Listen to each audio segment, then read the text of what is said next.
Assalamualaikum warahmatullahi wabarakatuh. Kami dari kelompok 13 akan mempresentasikan perbuatan yang dilarang dalam Undang-Undang ITE. Nama anggota yang pertama yaitu Nensiana Anggraini, kedua saya Jauza Afrizdi Fatinarsiono, ketiga Arif Kawulandari, keempat Hima Azahra.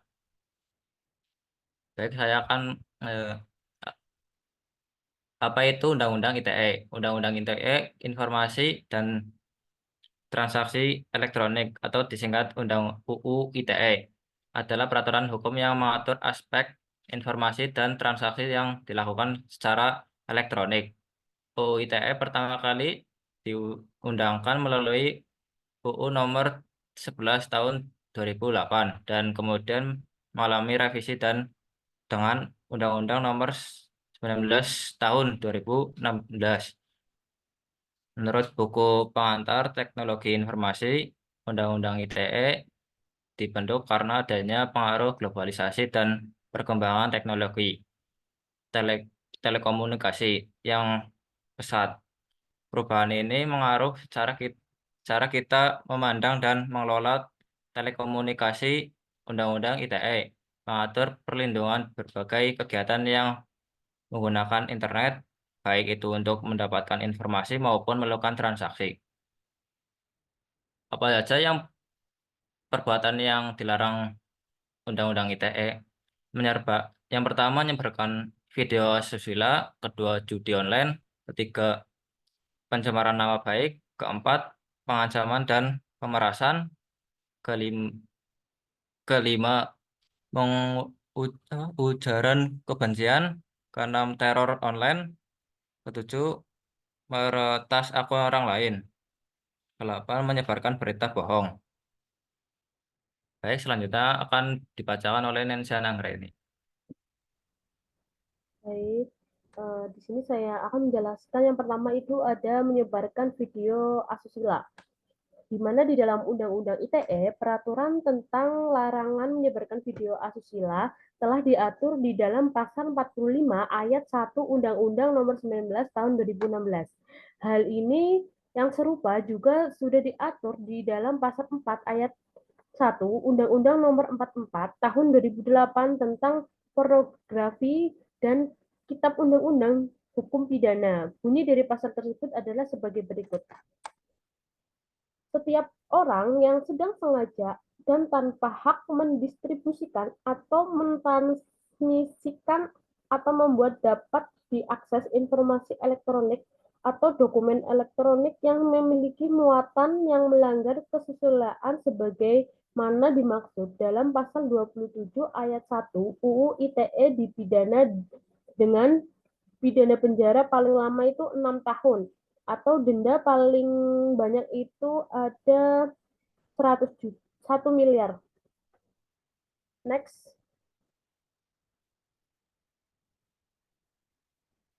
Yang kedua itu ada judi online. Nah, judi online ini telah diatur di dalam pasal 45 ayat 2 Undang-Undang nomor 19 tahun 2016. Tidak hanya itu saja, hal tersebut juga diatur di dalam pasal 303 UHP dan Undang-Undang nomor 7 tahun 1974 mengenai penerbitan perjudian. Jadi, jika perlu berhati-hati, jangan sampai terjerumus ke dalam dunia judi online. Selain itu, persoalan judi online ini juga bisa dikenai pidana penjara paling lama yaitu 6 tahun atau denda maksimal 1 miliar rupiah. Yang ketiga itu ada pencemaran nama baik.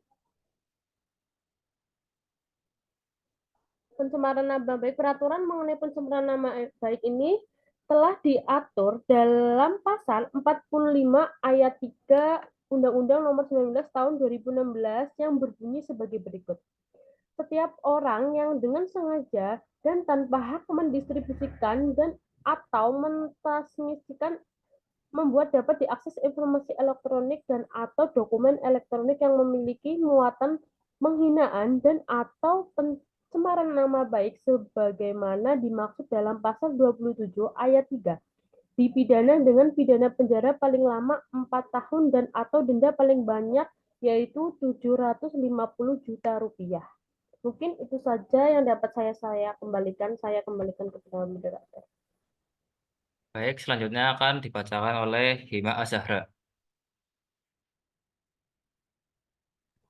Selanjutnya perbuatan yang dilarang dalam UU ITE adalah pengancaman dan pemerasan.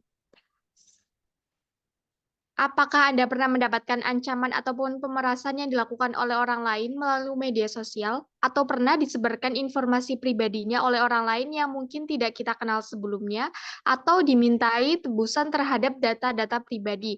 Nah, untuk Anda yang pernah mengalami kejadian tersebut, ternyata persoalan di atas sudah diatur di dalam Undang-Undang ITE, yaitu di dalam pasal 45 ayat 4 Undang-Undang No. 19 tahun 2016, yang berbunyi sebagai berikut.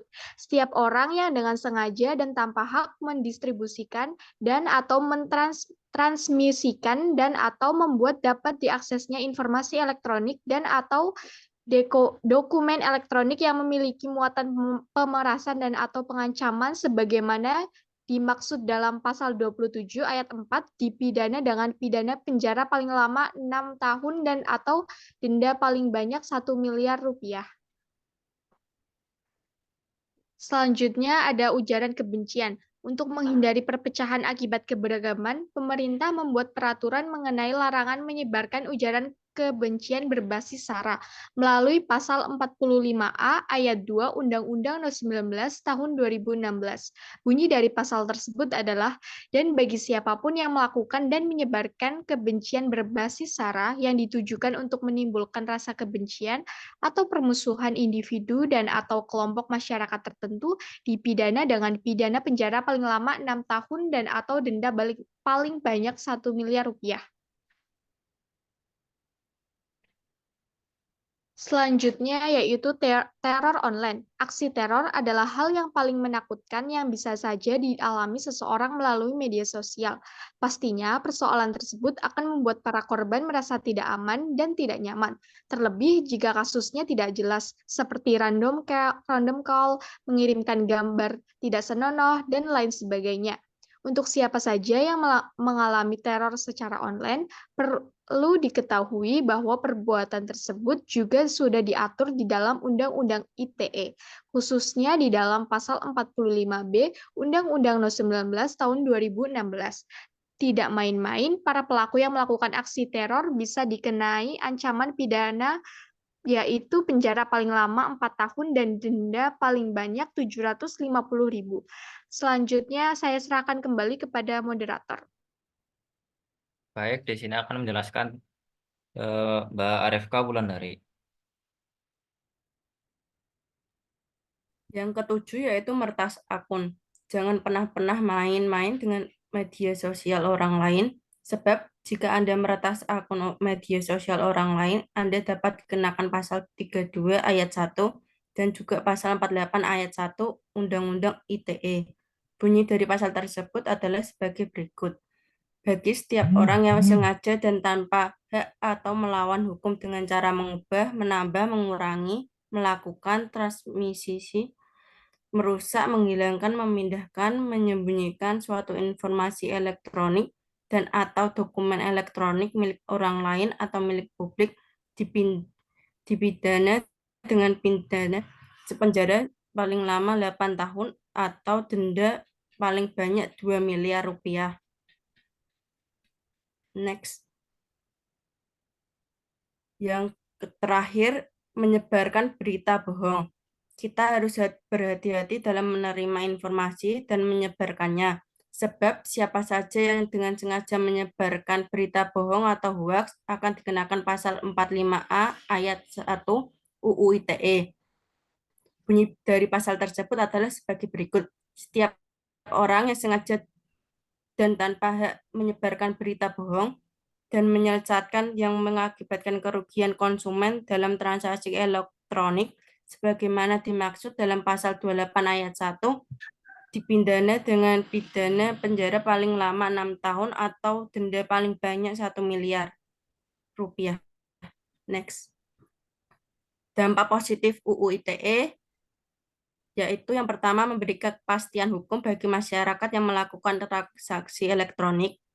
Yang kedua, melindungi masyarakat dan penggunaan internet lainnya dari berbagai kejahatan dunia maya. Yang ketiga, salah satu upaya pencegahan kejahatan yang dilakukan melalui internet. Dan yang terakhir, meningkatkan literasi digital masyarakat. Selanjutnya saya kembalikan ke moderator. Baik, kesimpulannya Undang-Undang Informasi dan Transaksi Elektronik Undang-Undang ITE mengatur berbagai macam aktivitas di ruangan digital, termasuk penyebaran video asusila, judi online, pencemaran nama baik, pengancaman dan pemerasan, ujaran, pembencian, teror online, meretas akun, menyebarkan berita bohong atau hoax. Baik, terima kasih. Apabila ada kata salah, mohon dimaafkan. Dan apabila ada pertanyaan, bisa bertanya di kolom komentar. Terima kasih. Wassalamualaikum warahmatullahi wabarakatuh.